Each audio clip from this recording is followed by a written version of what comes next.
부정하시는 분들이 있을 수 있어요. 내가 알바를 하겠다는 생각도 사실 현실적으로 말이 안 되는 게, 왜 제가 돈이 제일 중요하다라고 말씀을 드리냐면 유학은 현실이거든요. 오늘의 영상은 유학에 대한 얘기를 해보면 어떨까 싶어서. 영국 유학파 아니십니까? 그죠? 아주 귀한 분이 오셨습니다. 영광이네요. 아시는 분들은 다 아실 거예요. 영알남 아시죠? 물어보고 싶은 게 몇 가지가 있어요. 무슨 과목 전공하셨어요? 저는 복수 전공인데 이제 교육학이랑 영어 교육을 전공했죠. 기간은 총 어느 정도? 영국 대학교는 3년이에요. 3년제 대학교가.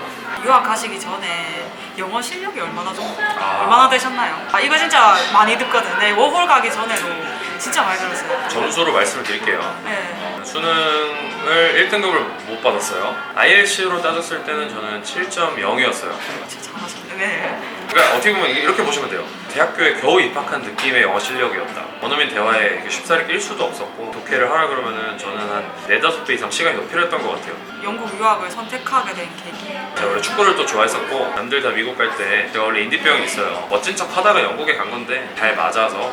이왕 갈 거면 영국에 가서 듣고 배우는 게 가오 잡을 수도 있고 진짜 사람 다 똑같다. 영국 유학생이라는 타이틀을 얻게 됐죠. 갈 때 그 마음가짐이 어땠었나요? 그때는 좀 진짜 대책 없이 갔던 것 같고, 어떻게든 되겠지였어요. 그냥 어린 마음이 치기로 그만큼 고생도 많이 했고 혼자 막 울었어요.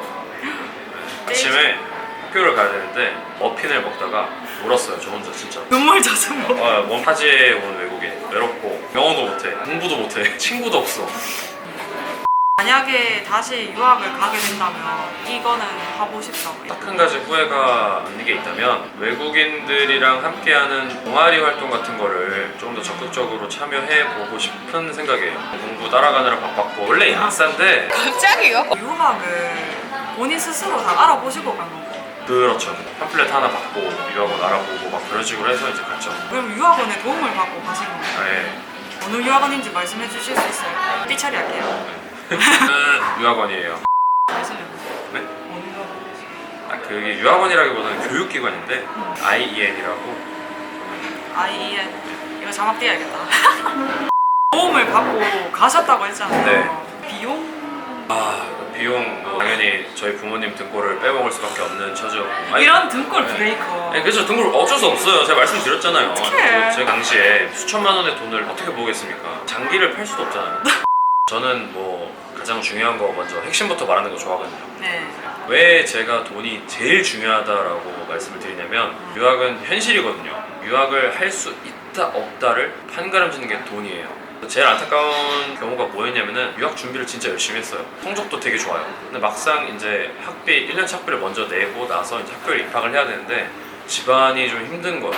빚도 이제 못 져요. 파산 신청도 했고 막 그런 상황이에요. 네. 현실적으로 유학을 갈 수가 없잖아요. 돈 때문에 그냥 모든 게 물거품이 되어버린. 사실 뭐 좀 우울하다, 막 정신적인 문제, 뭐 문화적인 적응 이런 것들은 어떻게든 극복할 수 있다고 봐요. 저는. 시간이 해결해 줄 수도 있고 본인이 의지만 있으면 계속 할 수 있는 거거든요. 근데 돈은 의지랑 상관없이 어떻게 보면 타의에 의해서 그냥 그만둬 버려야 될 수도 있는 그런 게 바로 현실적인 문제인 거죠. 영국 같은 경우에는 일주일에 20시간이 딱 정해져 있어요. 최대 일할 수 있는 노동 시간이에요. 가져오면 120만 원이에요. 이거는 생활비밖에 충당할 수가 없어요. 내가 알바를 하겠다는 생각도 사실 현실적으로 말이 안 되는 게, 기본적으로 학비를 낼 수 있는 최소한의 금액이 있어야지 그것도 가능한 얘기가 되는 거예요. 영국은 유학생 입장에서 장학금 거의 못 받는다고 생각을 하시고 가시면 되고요. 정말 특출난 인재들은 받을 수 있겠죠. 근데 우리는 지금 보편적인 얘기를 하고 있으니까. 영국은 이렇게 생각하시면 돼요. 보통의 경우 한 5천만 원에서 1억 정도를 잡으시면 되고요. 유학을 가냐 마냐 이 문제를 결정짓는 거는 이제 돈이라는 거를 그만큼 중요하다는 거예요. 도피성으로 결정을 하신 건가요? 그건 아니죠. 제가 원래 고등학교 때부터 영어 선생님을 하고 싶었던 꿈이 있어가지고 도피성으로 했으면 아예 전공도 막 이상한 거 하지 않았을까요? 실제로 이제 도피성으로 온 친구들도 있을 거 아니에요, 그죠? 없다고 말 못하고 분명히 도피성도 있는데, 도피성이라고 생각했던 그 친구들이 지금 잘 사는 경우도 있고 해가지고, 사실 이런 거 같아요. 시작을 도피성으로 한다고 해서 무조건적으로 나쁘다고는 생각 안 해요. 도피도 어떻게 보면 또 다른 목적 중에 하나 될 수 있잖아요. 유학이라는 목표가 있으면 도전을 해보시는 거.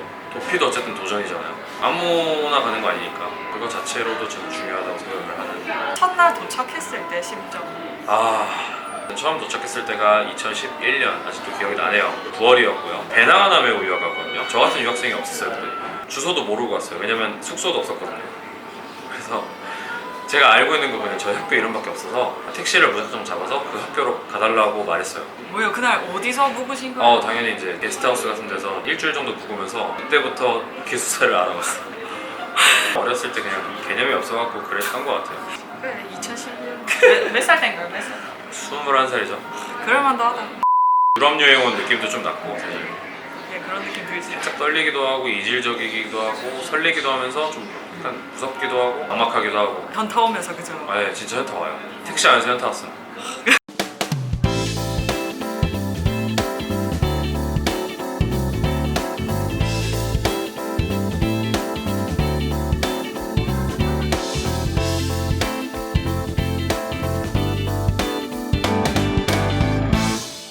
그러면 요즘 약간 민감한 질문일 수도 있는데 여자친구 아니면 뭐 남자친구 괜찮습니다. 사귄 적 있으십니까?